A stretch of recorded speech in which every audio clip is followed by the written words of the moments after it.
Hello everyone, welcome to Lockdown Seaswell. Today we talk about the year of 2024, which started in chaos. Open the world map from the most eastern place of sunrise, Japan. On January 1st, 2024, the first day of the new year, an earthquake of magnitude of 7.6 Richter occurred on the Noto Peninsula of Ishikawa Prefecture, followed with a tsunami and fire and collapse of the buildings with casualties of more than 200 people. This earthquake was the most highest in magnitude since recorded from 1885 in this area. On January 2nd, at Haneda Airport, Tokyo, a Japanese Airlines flight Airbus A350 collided with an aircraft of Dash 8 of Japan Coast Guard, resulting in a big flame. 379 passengers and crews were evacuated safely, yet the 5 of the 6 crews on the board of the Dash 8 died in a crash, and the captain of the plane was seriously injured. A Korean Peninsula intensified after New Year. On January 1st, 2024, South Korea Air Forces undertook New Year's first military drill. A few of the divisions of his army and fired artillery shells and maneuver exercise nearby the deteriorization zone. January 3rd, South Korean warship participated in the border islands shelling and military exercise. As the countermeasure of tit for tat, in the morning of January 5th, North Korean army did artillery shelling at the west side of the peninsula. That's a similar volley of more than 200 rounds to the north of the islands of Yanping and Boeing. On January 7th, it also maneuvered the naval shelling. On January 14th, it launched the intermediate-range ballistic missile to the east of Japan. The confrontation and hostility greatly increased. New challenges from Philippines. On January 3rd, 2024, Philippine military said it will take a 2-day joint patrol with America at the South China Sea, including USS aircraft carrier at Carl Vinson, one cruiser and a destroyer. At the same time, China's Southern Operations Theater responded that its Navy and Air Force will carry out a 2-day routine patrol, and with photos of this Dongfeng missile captioned as "Do your job and nothing to fear." The intensification and escalate. Taiwan election. On January 13, Taiwan held its 2024 presidential election, and the candidates of the Democratic Progressive Party, DPP, Lai Ching-te, was elected with 5.58 million votes, 40% of the turnout. The Nationalist Party, KMT, 4.6 million votes, 33% of the total. The People's Party, the TPP, win 3.6 million, 26%. In the legislature election, no party was over half of the total seats, with KMT 52 seats, and the DPP 51, and TPP 8, and others 2. The independence-inclined DPP party still remains incumbent, and the crisis over Taiwan Strait might continue on, and China might speed up its reunification. The civil war in Myanmar.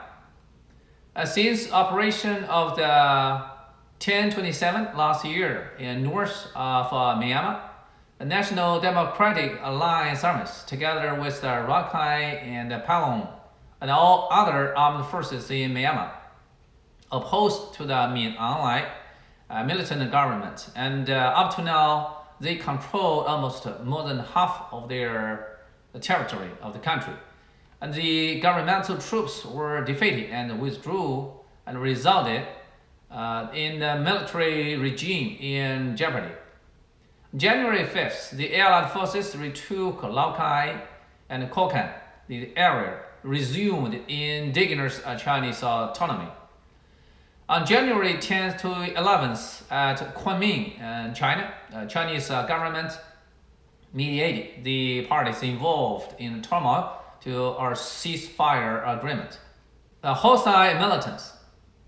On January 1st, 2024, Houthi militant spokesperson said U.S. warships attacked 3 of Houthi's armed vessels and caused 10 of the soldiers and died or missing. At the same day, Houthi militant also launched 2 missiles and shells to U.S. warships at the south of the Red Sea. On January 3rd, Houthi militants attacked another oil tanker sailing at the Red Sea, and a few of the Western countries signed a joint declaration condemning the reckless action as illegal, unacceptable, and a threat to one of the most important water routes. For almost 15% of the sea trade has to go through the Red Sea. On January 11th, U.S. President Biden said America and the United Kingdom would launch missile attacks to targets in Yemen Houthi militants, including the commanding posts, the ammunition dump, and the launching system and the critical infrastructure. Houthi authority insisted it would not give up its support to the Palestinian people and will continue to block the passing of any vessels that relate to Israel. Conflict of Palestine and Israel.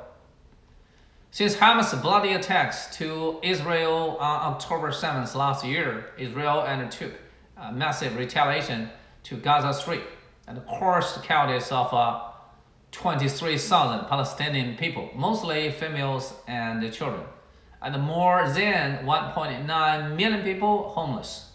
Facilities at Gaza were severely damaged and humanitarian assistance was urgently needed. Currently, Israel is still bombing the Gaza area, and on January 7th, its military said the attacks would continue for the whole year of 2024. On January 12th to 13th, Israel launched another round of attack, resulted in 135 deaths and 312 injured. The Russia-Ukraine War. The Russia-Ukraine War almost lasted for 2 years until 2024, with confrontation and standoff on the battlefields, without overwhelming triumphs. Due to its limited resources, Ukraine had been relying on assistance from America and the European Union. Yet the military assistance with a value of $61 billion from America and the financial agreements of $55 billion with the EU haven't been approved. And Ukraine has to boost its own armament production. On January 2nd, Russia launched missiles to Kharkiv, northeast of Ukraine, and it was reported that the missiles were assisted from North Korea. On January 7th, Russia attacked another town in Ukraine and caused 11 deaths. On the same day, Ukraine also launched the missiles and drone attacks to the air base in Korean Peninsula. A situation in America.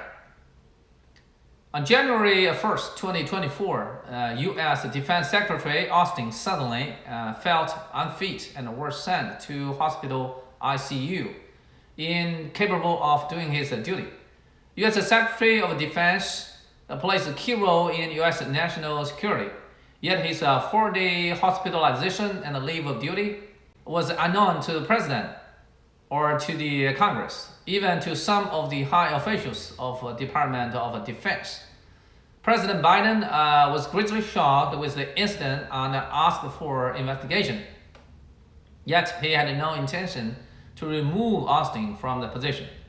The Republicans were very furious about this, and especially former President Trump asked for Austin's being fired immediately. At night of January 5th, 2024, an Alaska airline Boeing 737 MAX 9 flew from Portland, Oregon to California. Just after 20 minutes, an emergency door of the plane got loose and fell, and the plane immediately returned. Luckily, none of the 174 passengers and the 6 crews got hurt. U.S. Federal Aviation Agency suspended the flight of other 171 same type of aircrafts and require off-roll maintenance and security check.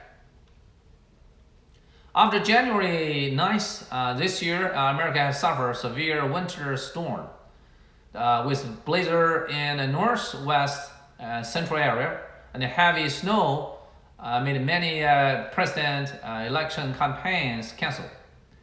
American southern states, including Florida, were attacked by 14 tornadoes. And the east coast and northeast were in strong wind and heavy rain with more than 600,000 families power cut and 2,000 flights delayed. 2024 is another election year, and some states doubt Trump's qualification in their primary election based on U.S. Candidate Amendment 14th. Trump has sued to U.S. Supreme Court and waits for a final verdict. Between the two parties, between Trump and Biden, there surely will be a rough and a tumble, and no one knows how chaotic it will be. 2024 is already here. The people hope everything better for tomorrow, for peace and prosperity. Yet as we know, hope is one thing and reality is another. The gap is always there. Today, the nation states are still the key actors in current international system. National interests and struggles are the fundamental and critical issue for the nations and interest groups. 2024 began with chaos.